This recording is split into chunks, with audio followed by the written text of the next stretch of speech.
You're listening to the Hour of the Time. I'm William Cooper. Well, folks, last night, I don't think we had too much of a listening audience. They had an aurora borealis over Maine, where the transmitter is, and I think the signal was skipping from Monticello, Maine to Kennebunk, Maine, and that's about as far as it went. Normally they can't get it in Kennebunk very well because if you're close to a shortwave station, it sort of skips right over you. But last night they were getting the broadcast really well in Kennebunk, Maine. So apparently it was going straight up and it's coming straight down almost. An aurora borealis is a tremendous magnetic disturbance around the Earth and in the atmosphere. And also across the country in the northwest United States, all across from border to border, across the top half of the United States and portions of the East Coast and some of the southeastern states, we're having some pretty bad weather. And so it's questionable whether many people heard the broadcast last night at all. And so I'm just here to tell you that it was a good one. And you can call Annie at this number tomorrow and find out how to order the tape if you want to have it. Tonight, I'm going to start off by opening the phones and asking a question. I want somebody to answer it. Who or what is the bright and morning star? Who or what is the bright and morning star? The number is 520-333-4578. Has everything in the world to do with tonight's broadcast. So if you think you know the answer, give me a call right now, 520-333-4578. The question is, who or what is the bright and morning star? Good evening, you're on the air. Bill, this is John David. The bright and morning star is Satan. Well, you're close, but you're not right. Lucifer? No, you're not right there either. If you have a Bible concordance, look it up in the Bible concordance and go to the verse. You'll find it in the New Testament. And but anyway, that's the incorrect answer. In a way, you're right. Okay, we'll go check it right now. Okay. Thank you. You're welcome. 520-333-4578. Who or what is the bright and morning star? Good evening, you're on the air. Yes, Bill. Yes. I would say, is it ISIS? No, it's not ISIS. It's not ISIS. Nope. Well. That's a good try, though. It's into the mysteries. The last caller was, I would have said the last caller's two choices, but it's not ISIS, huh? No. Nope. I'll let you know how close you guys were and all that kind of stuff as soon as we get the correct answer. Bill. Yes. What are you going into this evening? Well, it has a lot to do with this. Mysteries. If you're asking a question like that. Well, not really, no. No? Nope. Oh. Just stay tuned. All right, Bill. Thank you. Bye. Thanks for calling. 520-333-4578. Who or what is the bright and morning star? Good evening, you're on the air. Yeah, hi, Bill. Hi. I need you to talk a lot louder. Hi, Bill. Yeah. It's in the last chapter of the Bible, and it's Jesus. You're right. All right. The bright morning star is Jesus. Yes, sir. How did you know? Well, I'm reading it. Okay. I'm looking for it right here. Chapter 22, 16, yes, verse 16. I, Jesus, have sent mine angel to testify unto you these things in the churches. I am the root and the offspring of David, and the bright and morning star. Fantastic. You see, there are some people out there who've been paying attention. Thank you very much. Yes. I really appreciate it. Okay, bye. Okay, now, why was John David half right?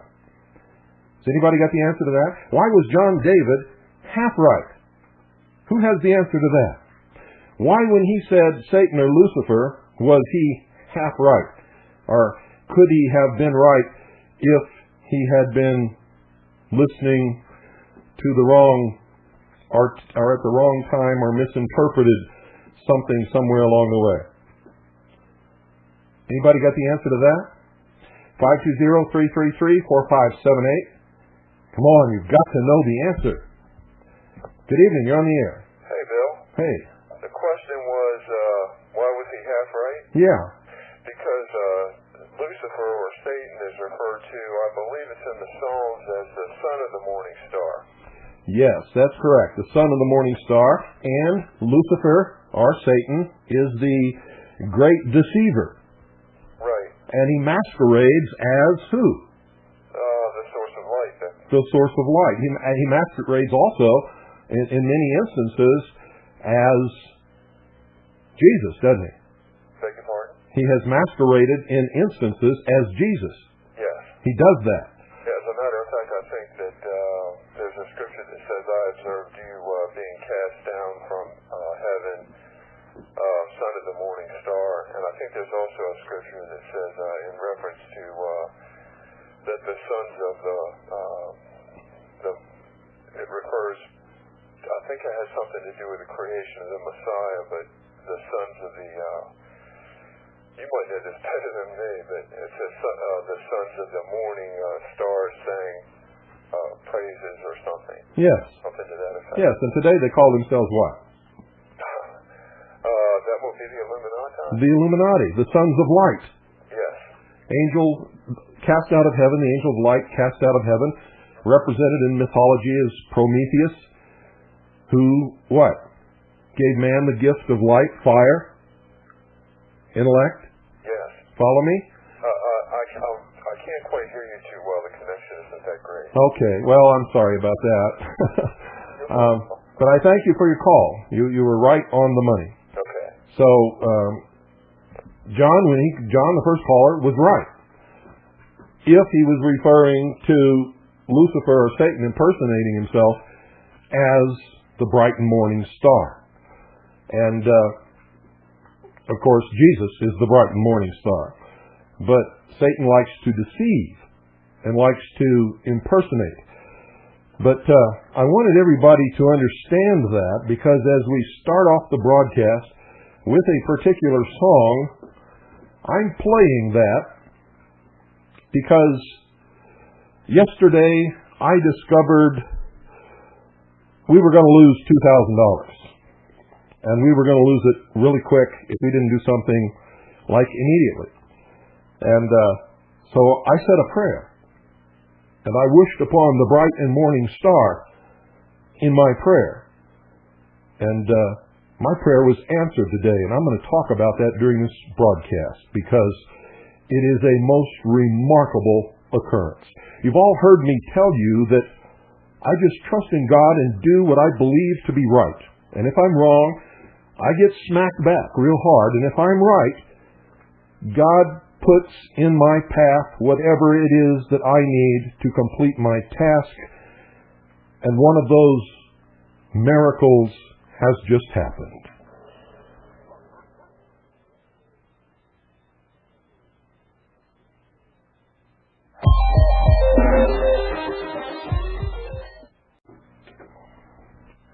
It's quite a story.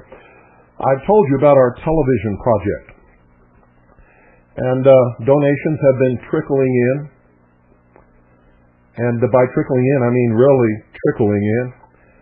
There's a lot of you out there who really should be ashamed of yourselves, who partake of the work that we do, but never, ever, ever contribute. And that's something you have to work out with your own conscience. All I can tell you for sure is that if you don't support your own cause is not likely to be successful. In our television project, there is a new technology out that CNN is already using. It's the first time that top-of-the-line broadcasting technology is available to people like you and I for a price. What would normally cost around $500,000, now you can get for between 6,000 and 15,000. And I'm not joking, ladies and gentlemen. When you watch CNN tonight, you're seeing the same technology being used on CNN as I am talking about right now. Over a year ago, Pooh and I went to a video a video expo in Los Angeles. And all of the newest, greatest, most expensive, most beautiful, fantastic television and video equipment was there on display. And the thing that caught everyone's eye and caught my eye and caught Pooh's eye and caught just everybody was drooling over this was something called Trinity. And as we watched the demonstration take place in front of our eyes with the most beautiful video pictures and overlays and artificial sets automatically created behind the person who was doing the talking. For instance, on CNN, when you see someone standing in front of the White House and the dome, the Capitol Dome, or the White House Dome, or the Capitol Dome, I guess it's the Capitol Dome I'm talking about. When you see somebody standing in Washington, D.C., and you see the Capitol Dome right behind them, you're looking at Trinity technology. When you see on C-SPAN and in other places people talking, and then all of a sudden a bar across the bottom with their name and their affiliations and all kinds of things, that's Trinity technology. When you see CNN and you see a television or a stock ticker going across the bottom, that's Trinity technology. It can be done with other things that cost like $500,000 to set up a studio to be able to do these things in what's called broadcast technology or broadcast quality television.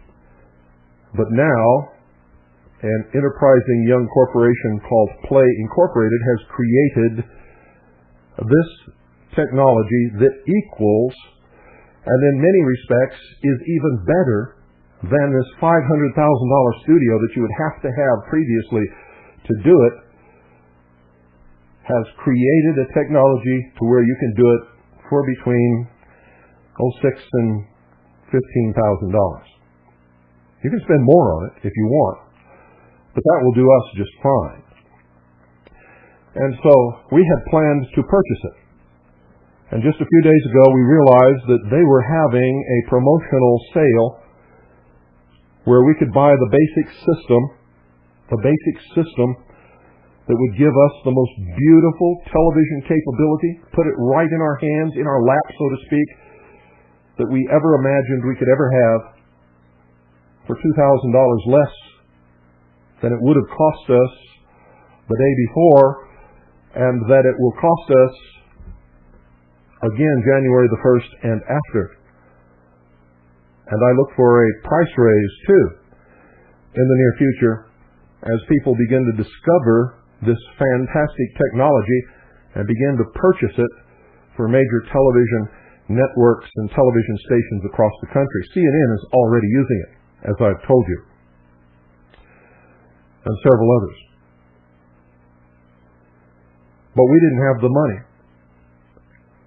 And I knew that even when we got the money, it would be neat if we could save $2,000, save our listeners $2,000, be able to purchase it for less than what we had counted on having to pay.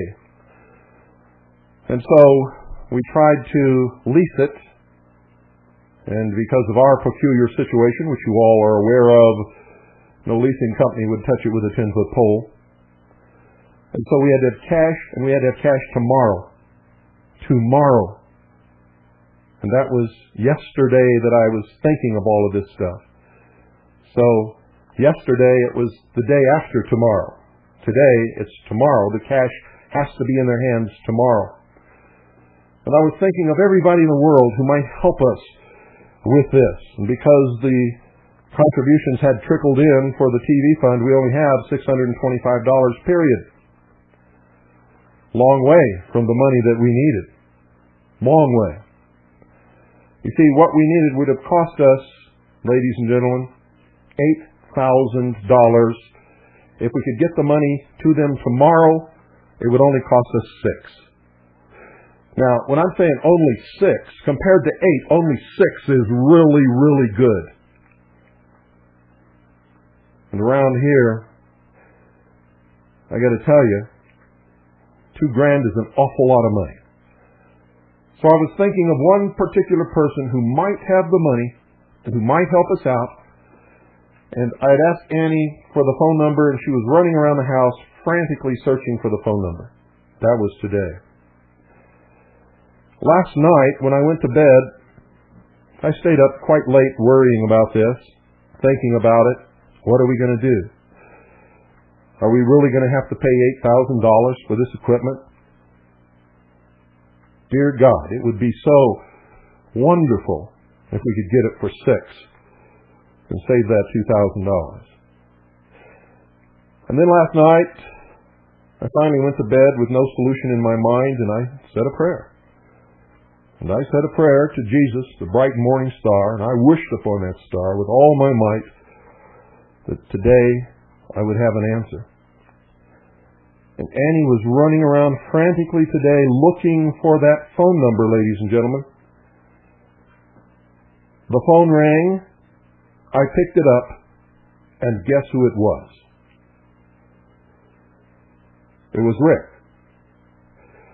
The person that I had thought of, that had come into my mind, that Annie was frantically running around looking for his phone number and could not find. We found his address and his fax number, but we couldn't find his phone number, and our fax doesn't work. He called right at that moment, and I said, thank God. Thank God. I said, you'll never guess what's going on here. And he said, what? And I said, Annie's running around looking for your phone number. And you called right out of the blue. And he said, oh, really? Well, I was thinking of you because here's what he said to me. He said, we're putting together an internet site, a network, if you will, that will carry audio and video broadcasting, and we want your show to be on it. I said, you mean the audio show, the hour at a time? He said, both, audio and video. I said, you know, Rick, this is just incredible because I was trying to call you because there's a piece of equipment that we absolutely have to have to make our television project come to pass, to work. And we need $6,000 and we don't have it. He said, when do you need it? I said, we have to have it in their hands by tomorrow, which means it has to be Federal Expressed overnight. He said, let's do it. He said, I'll get my office on conference call and we'll do it right now. And he did. And so the company called me and said that Rick's office had called him and assured them the money was on the way and that the unit had been ordered into production and should reach us sometime during the last week of January. So now you know how things work around here. If God didn't want us to do this television project, that would never, ever in a million years have happened.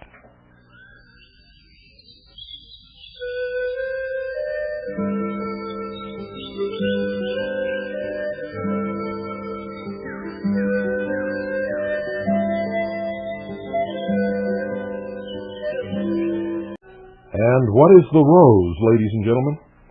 What does the rose represent? Anybody got an answer to that? What is the representation which is symbolized by a slowly opening American Beauty rose? 520-333-4578. There was other good news today also. Craig Smith called. He wanted to know when we're going on the air with television because he wants to help us out by sponsoring the show. You see how these things work? Good evening, you're on the air. Hi, good evening, Bill. In answer to your question about the American Beauty Rose, the red rose, Yes? it has many meanings. One that comes to mind is naturally the floral symbol of the International Socialist Society, but it also, I believe, personifies perfection. That's correct. And what was the goal of the Lodge of the Illuminati? The perfected man. The perfected man. And what did they call themselves? The Illuminists. The illumined ones. The illumined ones, but before that became their handle, so to speak, they called themselves the Perfectibilists. Oh, okay, yes, that's right. I remember that now. Yes, the single red rose, the bud opening up slowly, stands for or represents perfection, the perfection of the human race, the ultimate evolution of man into God, the apotheosis of humanity, or international socialism. Yes, you're absolutely correct. Do I win a prize? Well, you certainly win my respect and admiration. Thank you. You've always had mine. As you probably are getting the gist of it, we don't have anything around here to give anybody. I know. I was just teasing you when I said that. Otherwise, there would be a prize, yes. But actually, that's the best prize I could ask for, to tell you the truth. Well, thank you very much. And thank you. And thanks for calling. So, you see, folks, it also stands for the secret destiny of America, because those who created this country created it to topple the kings and queens from off their thrones by giving the common man liberty. And if the common man proved worthy and could keep his liberty, his freedom, then that would be the New World Order. If he could not, then it would mean he would have to be controlled, to be literally re-enslaved, because he would be a danger to himself and to the rest of the world. And so the Illuminati are doing that now, because the common man has proven that he more or less is exactly what they say that he is: sheep or cattle. Here's their tenet: a nation of world of people who will not use their intelligence are no better than animals that do not have intelligence. Such people are beasts of burden and stakes on the table by choice and consent. We are the wolves, and if they will be sheep, someone will eat them. Why not us? They are our legal and lawful prey. So you see, they gave us the most precious of gifts, liberty and freedom, and said, here, in the words of Benjamin Franklin, when he was asked, Ben, what have ye wrought? He said, a republic, if you can keep it. They gave it to us on a silver platter, and we have given it back. If you really want to know what's wrong with America, if you really want to know what's happening to our country, if you really want to know why, go in your bathroom, close your door, and look yourself in the mirror. And the reason I told you to close your door is so that nobody will see the consternation on your brow when you discover what the problem really is. In the immortal words of Pogo, we have found the enemy, and they are us.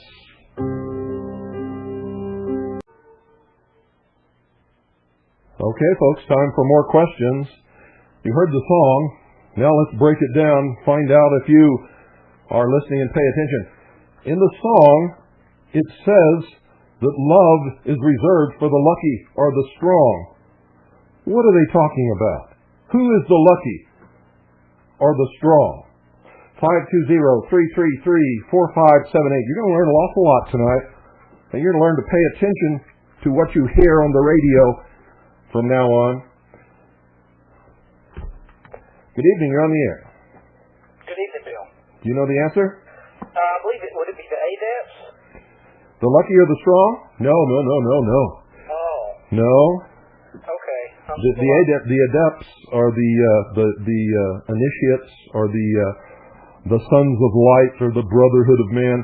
That's the answer to one question I'm going to ask you tonight, but that's not the answer to this one. Okay. This is oppressed humanity crying out because they feel they've been wronged. And love, they can't have love. Love is reserved only for the lucky or the strong. Okay. Does that give you a clue? I better listen. Okay. Thanks. Have a good evening. Thanks for calling. Thanks for participating. 520-333-4578 is the number. If you know the answer or think you know the answer, call. It doesn't hurt to be wrong, but it's wrong not to participate. Because remember, folks, when we open the phones in this broadcast, it's a participation thing. And without your participation, we can't make this work. I'm doing this to help open your eyes so that you will see. And by golly, all through a lot of the classic literature, and I'm not talking just about the Bible, it makes reference to let those who can see, and those who can hear. And if you can't see or hear, you're pretty helpless in the flood of those who can. 520-333-4578. What are they talking about in this song when they say, love is only for the lucky or the strong? Hello? Anybody home? 520-333-4578. Call me up and take a guess. You know? I can wait for you for a long time. We have another hour and a half to go. 520-333-4578 is the number. It's an easy question. What does it mean when it says love is reserved only for the lucky or the strong? Remember what we're talking about. Remember the subject of the song. The title is The Rose. Good evening. You're on the air. Yeah, Bill. Would that be the leaders? Those who lead us? The leaders are? Well, some people might call the president a leader when actually he's not a leader. He's the chief administrator, but I need you to talk a lot louder, please. President Clinton was holding a red rose in Time magazine back when he was elected. Yes, that was a symbol to the rest of the world that he is a socialist. That's what he was telling the world when he posed for that picture holding one red American Beauty rose. And it wasn't an open rose, it was a rosebud. And so are the lucky and the strong, are they those who would lead us? Well, that's one thing you could call it. How about the wealthy? Okay. How about the middle class? How about the people that have more than me and I want it, but I'm too lazy to work for it, or for some reason I can't get it. Maybe it's not even my fault, but I want it and I'm jealous of them and I don't think they should have all of that. I think they should give some of it to me. How about that? I remember seeing in the book Scarlet and the Beast, they showed an old issue of New Age magazine, which was the Freemasons magazine, and the cross with a red rose around it. Yes. Is there any meaning to the white rose? Well, there is in English history. By the way, John of the Bible, who wrote John in the book of Revelation, yes. Do you believe that he was an initiate? Yes, there's no doubt about it. If you ever study the mysteries and you read the esoteric concealed message in the book of John and in the book of Revelations, there's no doubt about it. And Paul as well? Paul as well, yes. In fact, Paul is even more blatant than John. Paul he just comes out and just admits it to anybody who knows anything about the symbology of the mysteries. Have you seen the information put out by a guy named Al Neal through the Prophecy Club? No. He has put out some mind-blowing information about the Bible, such as in Psalms 118. It's the very center of the Bible. It's kind of like the whole Bible is a pyramid. At the very center is the mention of the cornerstone in Psalm 118. Yes. Cornerstone could be the top of the pyramid. Well, what else is the cornerstone? Jesus. Right. I was the one that called up and said that in the beginning of the show, right? Preachers hate to talk to me. Yeah. Missionaries hate to talk to me because I ask them questions they can't answer. And I point out things that they never knew, and it drives them crazy. I don't mean to hurt them. I don't want to hurt them, and I'm certainly not trying to tell them that they're wrong. All I'm trying to do is point out to them that in their ignorance they have no right to preach to me. By the way, your signal from Maine is fading out very, very rapidly, and I'm right in Connecticut. I'm only a few hundred miles away from Maine. Well, that could be because of the skip. I've heard someone say that the word Monticello, the signal comes from Monticello, Maine. Yes. That Monticello has some esoteric meaning to it? Well, it does, yes, but that's not the subject. It's not the subject of tonight's broadcast. Okay. All right, Bill. Okay, thanks for calling. So they're talking about oppressed people who feel that they don't get any of the love. And in all of these things, if you listen to John Lennon's song Imagine, he's painting a picture that to someone who is ignorant and doesn't understand how life really works, they would think that the world that John Lennon is painting is the most incredibly beautiful, wonderful world that you can imagine. No responsibility, no duties, you don't have to work, there's no religion, you don't have to answer to any moral code or anything, and but they don't bother to think it out. Who's going to take care of them? And if somebody's taking care of them, don't they then become their daddy? And don't you have to answer to your daddy? And when you're at home, what was the thing that you most wanted to do in your whole life? Even though you loved your daddy, you wanted to get out from under his control and get out on your own? Socialists don't think these things through. They equate wealth with love. Love in this song is wealth, ladies and gentlemen. Wealth. Wealth. Wealth. They believe it's life itself. And so they call it love. It appeals to people. They fall in love with the song and the words to the song, and they have no idea what they're listening to or what it means. The lucky are the strong. Those are the people who have made it in life. They've struggled. They've conquered. They have made a place for themselves. They have a home. They have a meal on the table. They are the lucky or the strong. From a socialist point of view, that's a very bad strata of society because they're keeping you from having it. See, these people never follow it through. They don't understand. Nobody's keeping them from having it. The fact that someone goes out and works hard and makes a place in this world and establishes themselves and is able to bring home the bread for the family and put a roof over their head and clothe them and have a car and a television if they want to, that's not depriving someone else of having it because they have the same opportunity.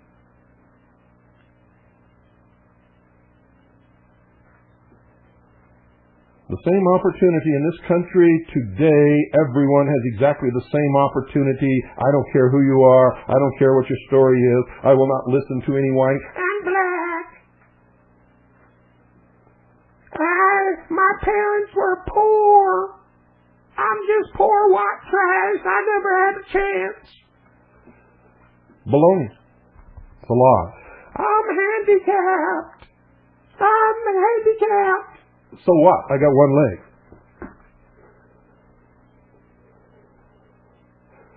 I can show you paraplegics who are making their own way in this world, earning their own money, doing quite nicely, thank you, because they would not accept being told that they were helpless and that they were going to be somebody's dependent for the rest of their life. They figured out a way to make a living. Yes, holding a pencil in their mouth, pecking on a computer, the rest of their body dead, lifeless, useless, but not worthless. And if you really want to take a look at somebody, look at Stephen Hawking. One of the greatest minds in the world, teaches in Oxford.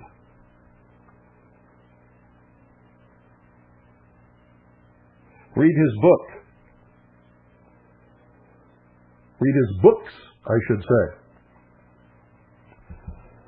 And then tell me how helpless you are. It is a lie. It's all in your own mind. It is the wine. It is the wine, and I don't mean W-I-N-E that comes in a bottle. I mean the wine, W-H-I-N-E, of a lazy person who does not want to pull his or her load. Children, if you will.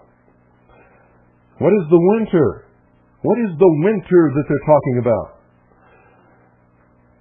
520-333-4578. In the winter, far beneath the bitter snow. What is the winter they're talking about? 520-333-4578. Good evening, you're on the air. Hey, Bill. I had to leave a short wave. Did you get an answer for the question about the rose?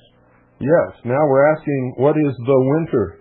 What is signified by the winter in the song? Oh, dear. That I don't know. I was going to say, as far as the rose is concerned, Rosicrucianism. Well, no. Rosy Cross, Order of the Rosy Cross. No. Those are the rose impaled upon the cross. That stands, well, that's another thing that I've covered before in the mystery series, but we'll talk about that another night. Right now I need to know, what does the winter signify in the song The Rose? Oh, dear, I do not know. Okay. No clue. Thank you, Bill. Thanks for calling. 520-333-4578. Give it a try. My goodness, I'm not going to bite your head off. Participate. Give it a try. 520-333-4578. And if you get it wrong, you should not be embarrassed. Most people in this entire world don't know the answer to this question, but I know that some of you in this audience do. If you've been listening to this broadcast for as many years as I've been doing it, you know what it means. The winter. The winter, ladies and gentlemen. What is the winter? The winter of our discontent. The winter could be said to be the Dark Ages. The winter could be said to be a capitalistic society that frowns upon socialism. The winter could be living under a king or in a republic. Good evening, you're on the air. Hi, yes again. I believe that the winter here refers to being obscured. They have to remain in obscurity to achieve their goals. You got it. That's exactly right. Okay. It means living in a society that will not accept socialism, does not accept it. So you have to go underground. And where is underground? You got the answer to that too. What's the rest of that verse? Can you repeat the verse, please? In the winter, far beneath the bitter snow. Oh, what's the bitter snow? Yeah. What's the bitter snow? Coldness. Cast them out. The fact that they're ostracized? Yes. Okay. But what is it that's doing it? What do they refer to as the bitter snow? The coldness that will not accept them. Well, they're the people that they wish to win over or dominate, actually. Yeah, don't ever believe they want to win anybody over. The whole goal of socialism is domination. It is not equality of the masses. No, but as we see the pattern develop now, they do try to win people over through the buzzword of love, the people who love. Only we have the compassion and the loving compassion, and but it is only a use or a ruse to eventually dominate them. Yes. They'll eat their lunch eventually. Who do they hate more than anybody else in the world?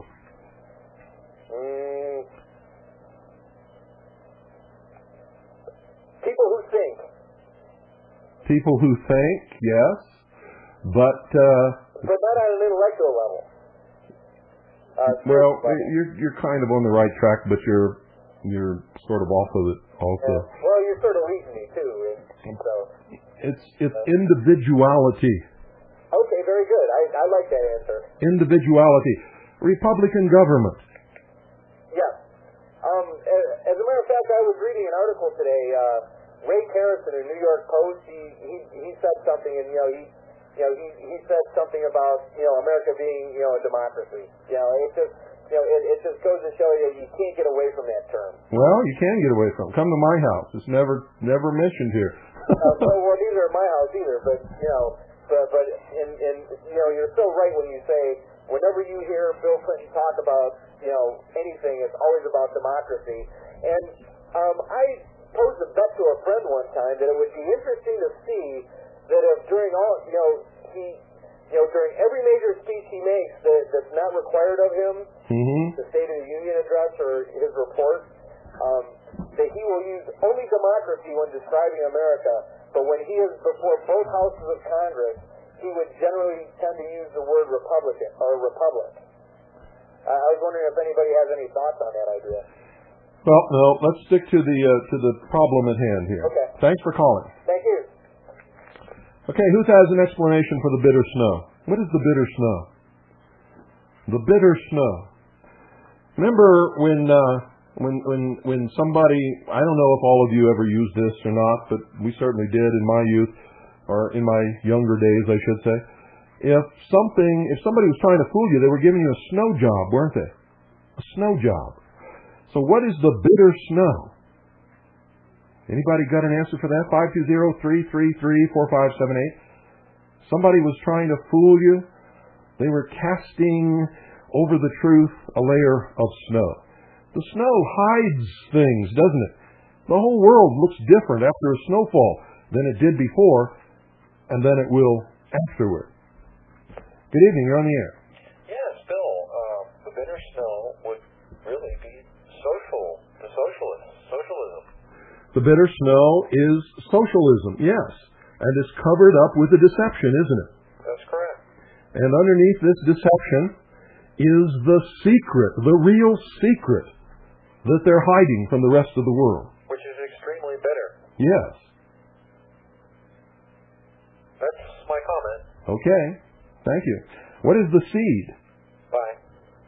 In the midst of winter, beneath the bitter snow, lies a seed. Lies a seed. What is the seed, folks? The bitter snow is the fact that they have to exist in secrecy behind a veil of deception.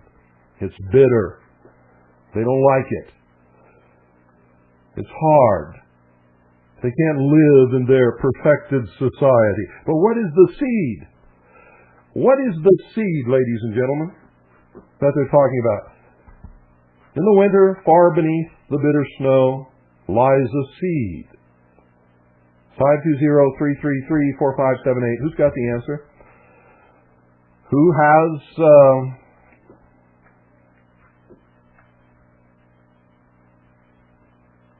even what they think might be part of the answer? Give me a call right now.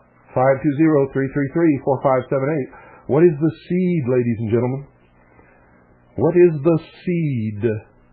The seed. Remember in the mysteries, I gave you all this before. What does Osiris represent? Osiris represents the doctrine. Isis represents the church.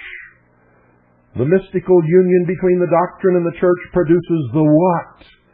Good evening, you're on the air. Yeah, hi, Bill. Hi. Would the seed be socialism?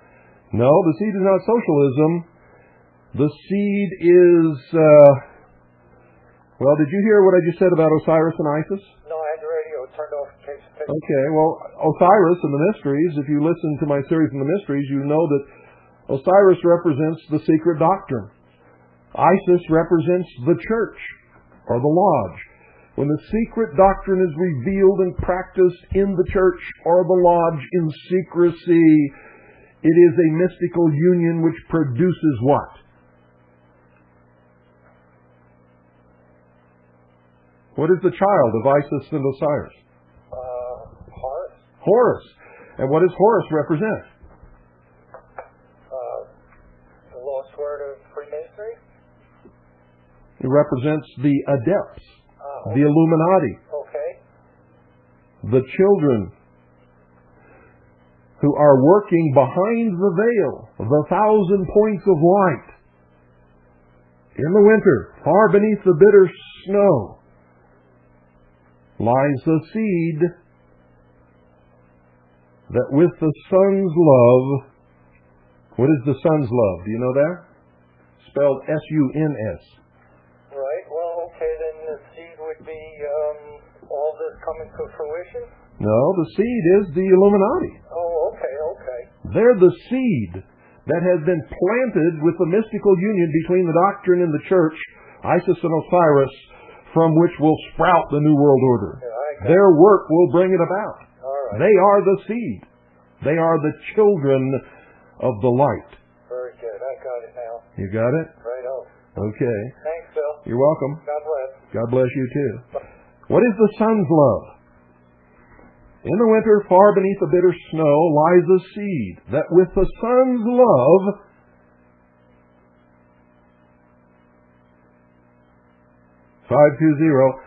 (520-333-4578). What does the sun represent, ladies and gentlemen? What does the sun represent? You all know the answer to that. What do we call the Illuminati? The philosophers of what? And what does that what stand for? What is the sun? The representation of the sun in the heaven? Hello? Anybody home? 520-333-4578. I can't believe I've been teaching you for this many years and nobody knows the answer to these things. These are basic questions that were covered in every episode of the Mystery Series. Somebody chickened out. Good evening, you're on the air. Yes, Bill, this is Annette in Barnesboro. Annette, I need you to talk a lot louder. I can barely hear you. I'm sorry. The sun represents the light, doesn't it? The light, but what is the light? Well, Lucifer. What did Lucifer do? What is the metaphor in the Garden of Eden? What was the light? What did Prometheus give to mankind? Well, I don't know about Prometheus. Prometheus is Lucifer. It's just another metaphor for Lucifer. I see. Well, he, according to my understanding, Lucifer seduced Eve and produced Cain. Nope, that's wrong. Remember, we're talking in the mysteries. We're not talking about what you believe in your personal religion. Well, we're talking about the people who follow the teachings of the New World Order. They don't believe in God or Lucifer or the devil or any of that. They believe that these are all metaphors for secret esoteric truths. Well, then I must say that is a layer below the higher adepts, because the higher adepts do believe. No, they don't. They believe that man is God. That's their whole premise. Man is God. And through the use of what this sun's love represents, man will conquer the universe and will live forever. That's the promise of Lucifer in the Garden of Eden. Ye shall be as gods, and ye will not surely die. Well, because he was talking about... You're trying to mix the teachings of the mystery schools with what you believe in your personal religion, and the two are not synonymous. Well, as I mentioned earlier today, it's just a counterfeit of the real thing. No, that's what you believe in your personal religion. And you're entitled to believe that.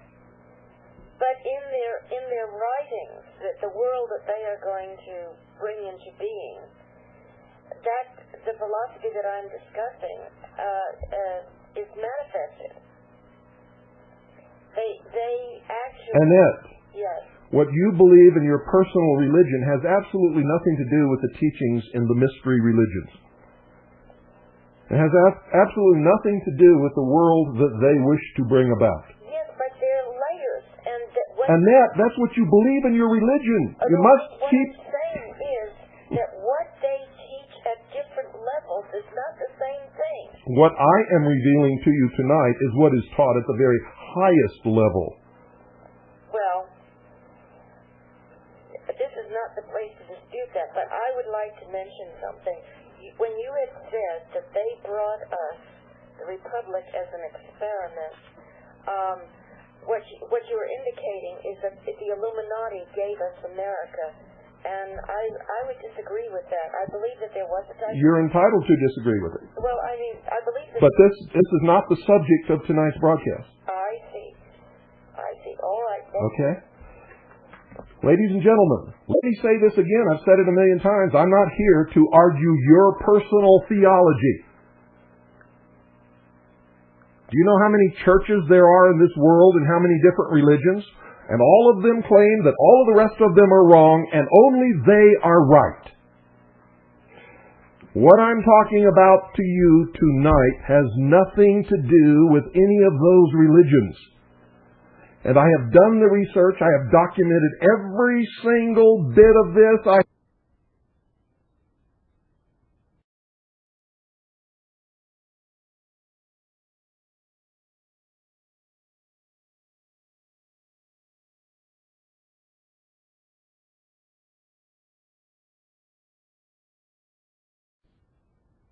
Out of their secret libraries. I have given it to you in their own words. If you want to argue religion or proselytize somebody, go out to the park and get a soapbox. Please don't do it on this show. Okay? What does the Son's love represent? Good evening. You're on the air. Hey, Need you to talk a lot louder. okay. I want to relate to the Council of the Elders. Pardon? No? I didn't hear what you said. I can barely hear you. You need to put your mouth right in front of your receiver and talk real loud. Okay, the Son, does it relate or have any relationship with the Council of the Elders? It could have in one respect, but that's not the real answer. That's kind of like the first answer we had tonight. Oh. It's partly right, but it's really wrong. Okay, well, I'm going to hang up and let somebody else in. Okay, but thanks for calling. Okay. 520-333-4578. I've given you the answer to this a million times, folks. Good evening. You're on the air. Hi. Does it have to do with the love of the Illuminati self, the love of man? No, you're way off there. What does the sun, remember when I did the mystery series, did you hear that series? Yeah. What does the light represent? What does the fire represent? What does the sun represent?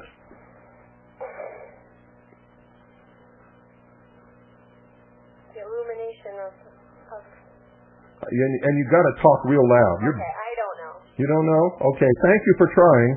Thanks for calling. 520-333-4578. Come on, folks. I have given you the answer to this. While we're waiting for the next call, I just missed this. I'm going to do it right now. You're listening to WBCQ, Monticello, Maine, USA. This is the hour of the time. I'm William Cooper. Good evening. You're on the air. Knowledge. Intellect. Remember, they're the philosophers of fire. What is the object of their worship? Knowledge. Their secrets. Knowledge. That's absolutely right. The intellect, to be more correct. The object of their worship is the intellect of man. Since man is the only creature ever given the ability to think and reason, they believe that the collective mind of man is the mind of God. And through the use of this intellect, which is the representation of Son's love, through the use of the intellect, Son's love, in the winter, far beneath the bitter snow, lies a seed that with the Son's love are the use of the intellect, the perfection of the race. In the spring, what is the spring? I bet you got the answer to that too. Hello? The rebirth. The rebirth or the new what? New horizons. You're close. You're really close. What happens in the morning? The sun rises. The sun rises. What do we call that? Sunrise. Dawn. The dawn. The dawn. The dawn. In the new dawn. The spring is the new dawn. The renewal after the death. After the death of the old order, there will be a renewal, a rebirth, the new dawn. That's the spring. In the winter, far beneath the bitter snow, lies a seed that with the sun's love in the spring will become the rose. What does the rose represent? We have gone full circle now. What does the rose represent? Socialism. Socialism are the perfection of the race. The new utopian world society built upon the ashes of the old. Wow. The Aryan Empire. You got it. It is racist, and they have fooled the blacks and the Hispanics and all of these poor people that socialism is the answer to their problems. But let me ask you something. Did you ever see a black or a Hispanic or an Oriental sitting on the Politburo in the Soviet Union? No way. No way. Did you ever see them in a leadership position ever anywhere? Did you ever see Jews in leadership positions? Not in the Soviet bloc, no. No. Did you ever see them commanding the military? No. They fooled them, haven't they? Totally. The Illuminati, or the sixth root race, is a lie. It's a deception. It is racist to the core. That is why the Masonic Lodge, for all of its history until just recently, never allowed a black man in its doors, never allowed a woman in its doors, never allowed anybody in its doors who wasn't of the Aryan race in this country and in England and in other parts of the world where lodges were established. They were used to foment the purposes of the eventual socialist goal of a one-world government. But when it comes to about, those people will be subjugated to the rule of the Anglo-Aryan race. Believe it, it's true.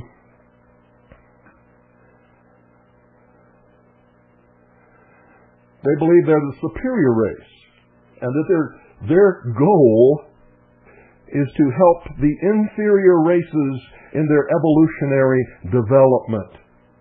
And if they're not able to develop properly, The hand that holds the rose. yeah.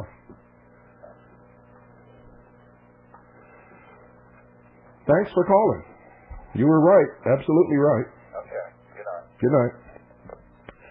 You see, folks, how it goes? Do you see how it is? They believe those races which cannot ultimately develop properly in their evolutionary path according to what the adepts of the Illuminati think they should develop as, they will be called useless eaters and eliminated. Eventually. It may take a long time, but that's the goal. I found it in all their writings. I've revealed it to you on this broadcast many, many times. Listen once again, and this time listen very, very carefully.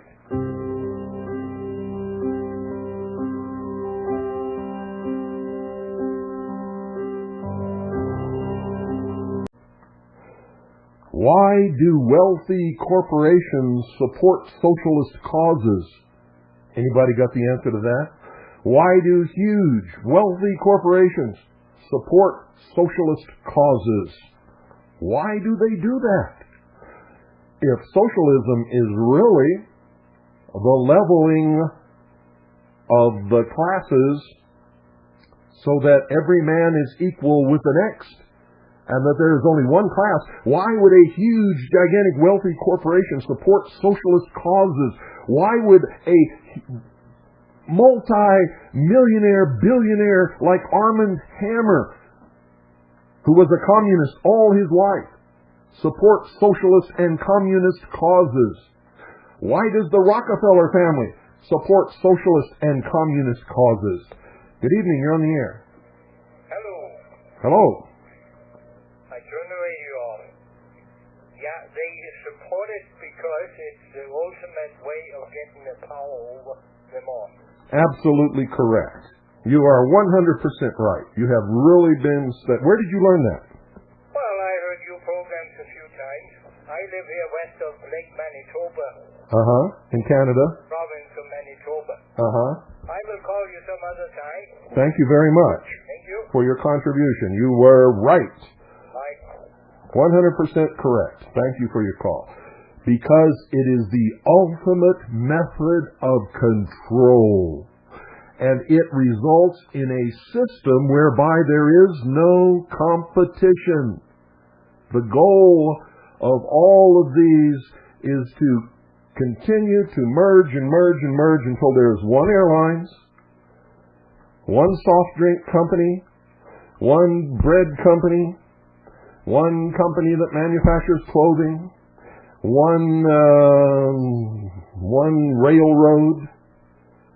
That's the goal. And if you watch carefully, you see it happening right under your very noses and you don't even understand what's going on.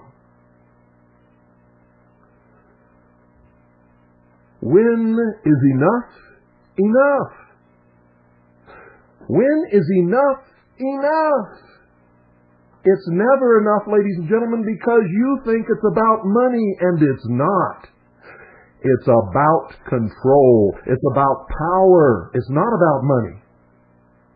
Money goes along with that. And money buys a lot of people and makes the plan move ahead. But it's about power. It's about control. It's about the enslavement of the human race. It's not about money. And the slaves, when the human race is enslaved, ain't gonna have no money, brother. You got that? So I think you've all learned a very important lesson tonight. At least I hope you have. I hope you have. And folks, don't ever think that I'm against any of your religions. If you've listened to me long enough, you know that I would fight and die for your right to worship at the altar of your choice, the God of your choice. I don't care as long as you never hurt the person or property of any other human being, and as long as you don't try to control any other human being with your theocracy or with your church or with your beliefs. I believe in freedom, liberty. Because without freedom and liberty, you cannot have your religion. And if you would deny any other person their freedom or their liberty, you are denying yourself ultimately. What you are saying is whoever has the power at the time can dictate what religion is going to be practiced and what God is going to be worshipped. Do you understand what I'm trying to say? I hope you do, because you will get what you give. And if you don't give freedom, you will not have it. If you are not willing to die for freedom, you cannot have it. You cannot be free ever if you are not willing to die for it. Because there's a little secret here, folks. You see, all anyone has to do to take away your freedom is to threaten what you love the most. If you love your life the most, they threaten your life, or they make your life difficult to lead or to live, and you will give up your freedom readily. You must value freedom above all things, or you cannot have anything. You cannot have your religion. You cannot worship your God. You cannot have a house. You cannot have a car. You cannot have children. You cannot even walk through a meadow in the sunshine just to appreciate God's gift of nature, if they don't want you to. If you're in love with possessions, you are already enslaved. If you cannot walk away from everything that you own right now, turn your back on it and walk away and never look back and never have any pangs of regret, you are already enslaved. Because to make you bow to their will, all they have to do is threaten to take it away from you. Why do you think the American people are telling Washington, don't mess with Clinton? They're afraid that they might lose whatever it is that they have now if something changes in Washington. They don't even realize that this so-called prosperity does not exist. And it's going to come tumbling down in 1999. That's the year of trials and tribulations to begin. 1999. The government knows it's going to happen. They've already printed in advance $50 billion to pump into the banks when people go to the banks to draw out all their savings and checking accounts because they're afraid of Y2K. And $50 billion is not enough. Won't handle a crisis like that. Banks will collapse. And if your mortgage isn't paid off, you're going to lose your house and everything else that you owe on because you're in debt up to your eyebrows. And because you didn't want to stop it bad enough, you wouldn't support your own causes. And I'm not just talking about our television project. I'm talking about any cause.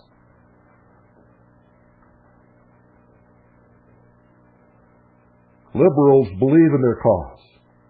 They believe that love and compassion is going to triumph in the new socialist totalitarian world. What they call their benevolent dictatorship is going to be the best thing that ever happened to humanity. They're so lost in their dream that they don't even bother to look at the socialist systems that have already do exist and what it has done to the populations which it controls.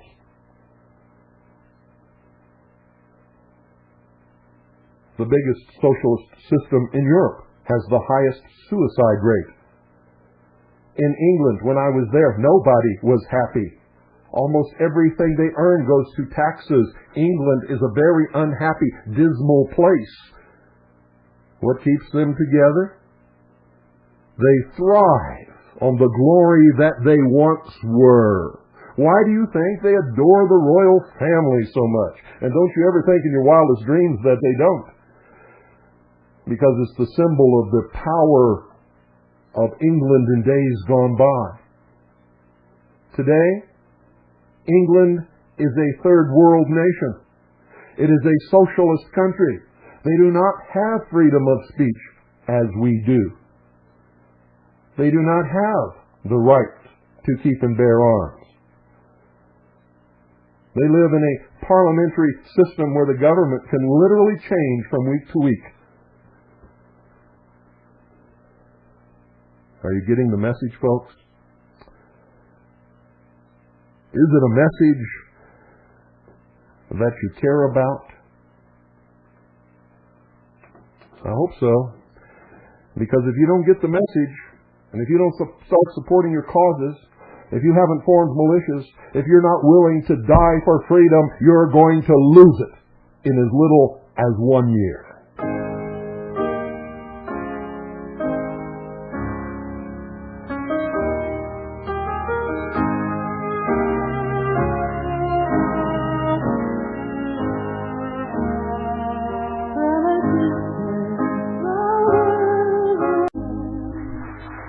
You see, folks, Annette was right when she called earlier only in the sense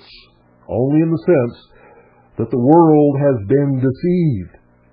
The world has been deceived. All of these people working for a socialist one-world government are working in deception. They have no idea of the structure even of what it is that they are building. They actually believe that there's going to be a Bill of Rights and they're still going to have freedom of speech and all of those things, but certainly not the right to keep and bear arms. And they're wrong. There will be no freedom of speech in the New World Order. There won't be. Annette was wrong in that she thought the highest adepts understood all this and were deceiving those below them working for Satan or Lucifer. And it's not true, because if they knew it, they would not do it. You see, I know something about people that most of you don't understand. People don't get up in the morning thinking about how they're going to go out and do evil to their fellow man. People get up in the morning wanting to be accepted and loved and liked. They want to go out and do what they believe is right for their fellow man. These people believe in what they are doing. They believe it is right in their heart. They've fallen for the deception. They're not evil people. They are being directed by an evil deception, absolutely, but they are not evil. They're not doing this to hurt their fellow man. They're doing it in the hopes that this will be a better world. Never having been slaves themselves, they don't understand that slavery is not a better world.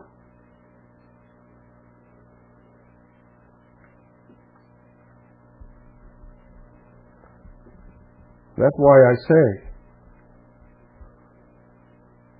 practice your religion if you wish, but don't try to fit it into the beliefs of those who meet in secret in the lodges without windows and practice the ancient mystery religion of Babylon. For it is the worship of man himself, the mind of man. They are atheists. They do not believe in Satan. They do not believe in Lucifer. They do not believe in God. They believe in man. Their religion is secular humanism. They believe that man, through the use of his intelligence, shall conquer all things, even life itself, and will live forever. What do you think the Human Genome Project in Los Alamos is all about? What do you think these attempts to clone animals is all about? What do you think in vitro fertilization is all about? What do you think test tube babies are all about? What do you think psychology is all about? What do you think the theory of evolution is all about? They believe that man is evolving into God. They talk about root races, and in the New World Order, the 6th root race will come to power. They call this the 5th root race. And that all who cannot make the paradigm shift to be a member of the 6th root race will not be allowed into the New Order, into the future. They make no secret of this. Read the books. Read the Aquarian Conspiracy. Read the Occult Conspiracy. Read these books written by the leaders of the New Age movement, the leaders of the socialism of the world today. Read it. They make no secret of the fact that they intend to murder billions of people for the good of humanity, for the peace of the world, for the elimination of war and poverty.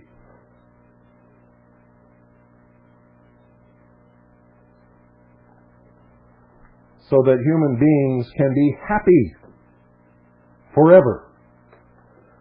They want to conquer the secret of aging so that people will not age. They will live young and they will never die. Remember the promise of Satan or Lucifer in the Garden of Eden to Adam and Eve? God lied to you, he said. He said, God lied to you. Remember, in the mysteries, this is just a metaphor. It is an attack upon the church.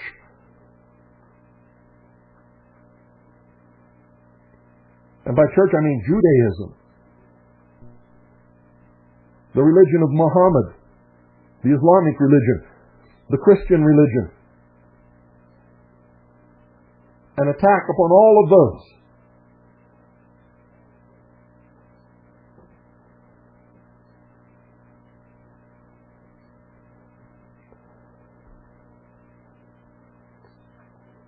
He said, God lied to you. You must eat of the fruit of the tree of knowledge of good and evil. If ye partake of that fruit,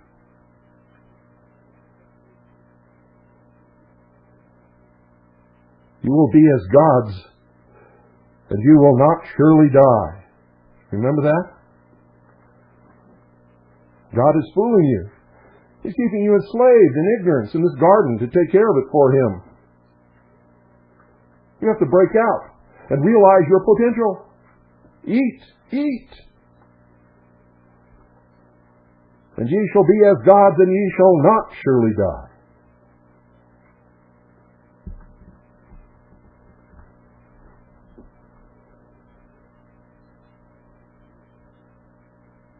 Had nothing to do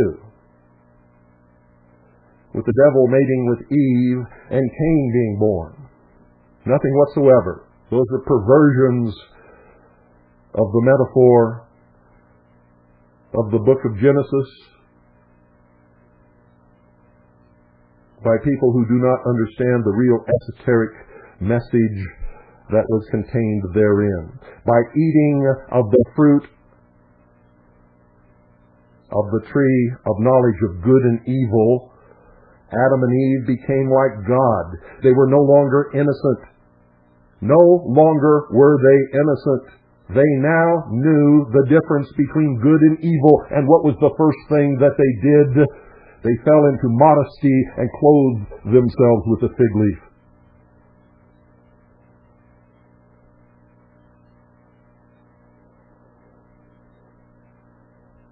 Don't fall into false teachings, folks. But if you want to, and if you do, and you're not hurting anybody else or their property, I'll support your right to do it. If you really must, then I'll fight and die so that you can do it. How about that? How many of you would do that for me? I know many of you would. I know some of you would not, because you are stuck in those kinds of thinking. And if I don't believe as you believe, you would not fight and die for me. Indeed, if you rose to power, you would kill me. Because you know that if you rose to power, I would oppose any attempt by you to subjugate me to your teaching.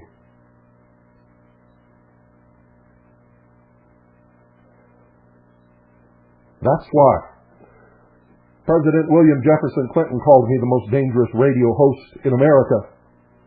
Because I tell the truth, whether you like it or not. No matter who it hurts or helps, even if it hurts me, and many times it hurts me terribly, you will still get the truth on this broadcast. But I want to tell you folks right now that over all these years, I could never have done what I have done. I could never have taught you what I have taught you. I could never have accomplished all the research and come to all the proper conclusions by myself. I have not been alone in this effort. I have just been the voice of many, many people working in secret. Actually, not even secret. It's just that the public doesn't know that they're working. Working in obscurity would be a better term, for they're not working in secret. They're sitting openly in libraries, studying federal depositories, studying, researching, interviewing people, writing reports to me, sending me reams and reams and reams and millions and millions and millions upon millions of pieces of paper over the years, which I sift through, combine with my own research, and assemble huge puzzles and arrive at the truth. And then I get on the air and deliver it to you, and you don't know that all of these people exist. People like Rick and Barbara, with whose story I opened this broadcast tonight. People like Michelle Marie Moore. People like Paul Kitzman.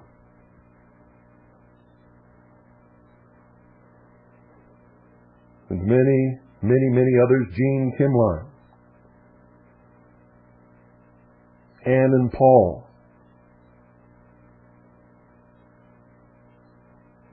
Michael Tottingham. I could go on and on and on naming people all night long. They know who they are. You may never know who they are, but I'm going to tell you this. If we win this battle and I'm still alive, I'm going to make sure that their hometown puts up a statue in the park of them and bring back the concepts that there are people that we should look up to. That there are truly American heroes. that there are people that need to be recognized for the work that they have done. People that I care deeply about. People who sometimes I have had to sever relationships with in order to protect them. And it has pained me deeply, I can tell you that, because I cannot even tell them why it has happened.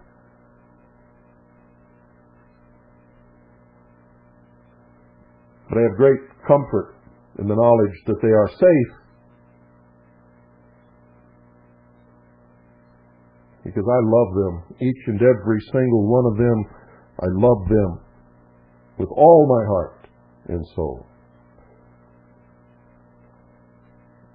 All of them, each and every one. And for them, I would normally do this at the close of a broadcast, because of Voice of America beginning their broadcast and overlapping the last few moments of mine, I must do it now for all of those people.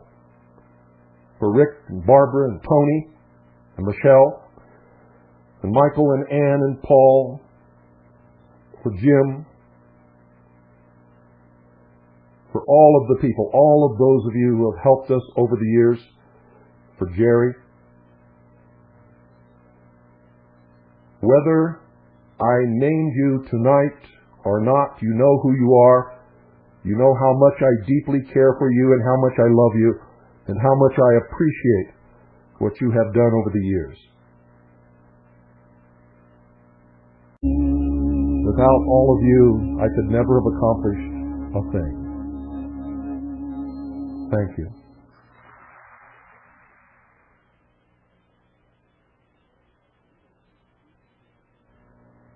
I really hate to do something like that before the end of the broadcast, because then I don't know what else to say. And so I'm just going to open the phones for what time we have remaining and let you say whatever you want to say. 520-333-4578. Good evening, you're on the air. Yes, am I on now? Yes, you're on. All right. I live in a large metropolitan area, Bill, in the Northeast. Uh-huh. And in 1941, Franklin D. Roosevelt, in a message to Congress, referred to the four freedoms. I'm sure you're aware of those. Yes. What a deception that was. Freedom of worship, freedom from want, and freedom from fear. Yes. And this is my question to you. Mm-hmm. And I'll listen off the air. Okay. I can get in my car, Bill, and in 4 minutes, in less than 4 minutes, I can be in the highest crime area per capita in my state. Now this is my question. Is it freedom if you can't walk down any street in this nation, any city, any town, any village, any hamlet, at any time of the day or night, without fear of being murdered or raped or assaulted or kidnapped or harmed in any way? Is that freedom? Yes, it is. And I'll listen off the air to your answer. Okay, that's fine. Yes, it is freedom. Thank you for calling. Yes, it is freedom. It is freedom. That's the way of the world. Before there was society, man lived on the earth at the mercy of the elements, at the mercy of the wild beasts, at the mercy of his fellow man. It's always going to be like that. Do you actually believe that you can institute some kind of a government without enslaving mankind and never be afraid? Never have someone rise up against you? Never be in danger of an accident? Never be in danger of arbitrarily being picked out of the crowd by the state and executed as a public example of politically incorrect thinking, because that's what will happen. If you think that such a government will give you safety and freedom from fear, you're wrong. There is no freedom from fear. No one can guarantee anyone freedom from fear. and anyone who thought that they could, I would fear more than anything or anyone else. And there is no freedom from want. I've never met anyone who didn't want. Even the richest, wealthiest, most materialistic, well-to-do person I have ever met coveted something he didn't have. These are the deceptions of socialism. That was Roosevelt's deception. 4 freedoms? Freedom of speech? Freedom of religion? Freedom from what? Freedom from fear? Well, we do have freedom of speech guaranteed to us by the Bill of Rights in the Constitution for the United States of America and the freedom of religion, but only as long as that document exists. Once that document is destroyed and a one-world government comes into being under the United Nations has nothing, no law anywhere that guarantees freedom of speech or freedom of religion. In fact, the opposite is true. It guarantees that you can worship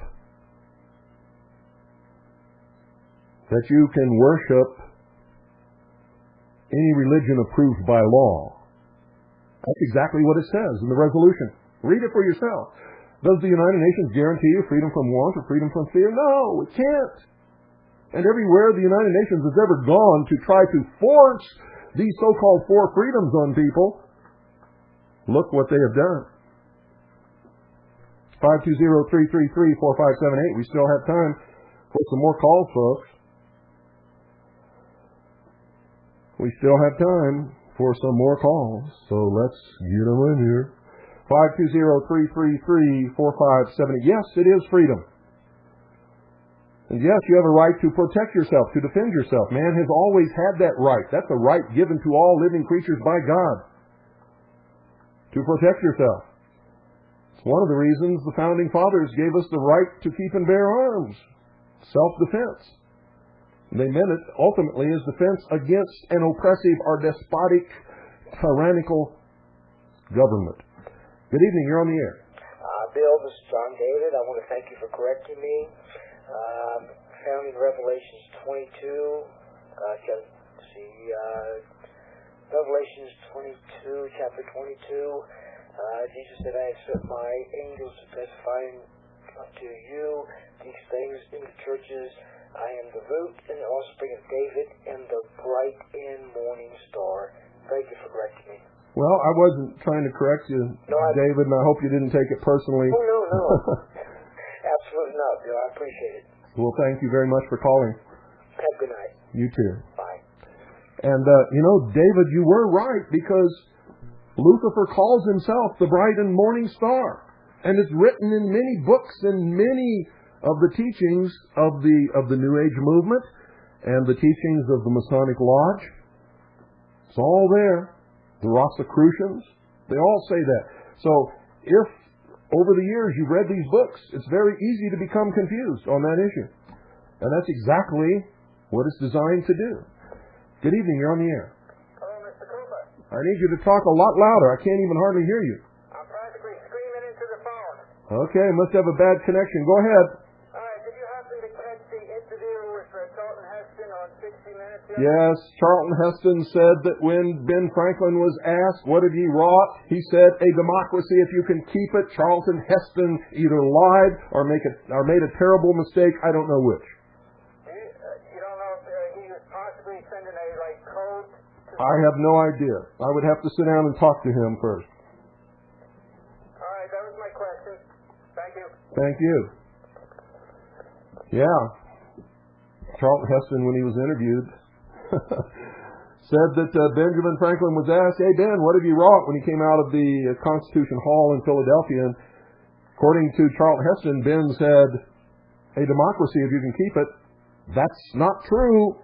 Benjamin Franklin said, a republic if you can keep it. That's a matter of historical record. Look it up. Okay, folks. I'm just about exhausted, but we got time for one more call. 520-333-4578 is the number. Got time for one more call. Get your little message in here just as quickly as you can.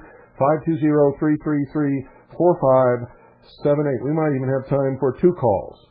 So any comments that you might want to make on tonight's broadcast, you're certainly welcome to do it right now. Good evening, you're on the air.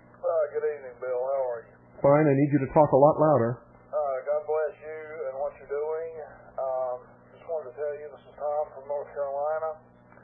I was able to convince one of our Masonic friends today that his craft is indeed a religion, and he is thinking about formally withdrawing. Well, that would be fantastic if he actually does it.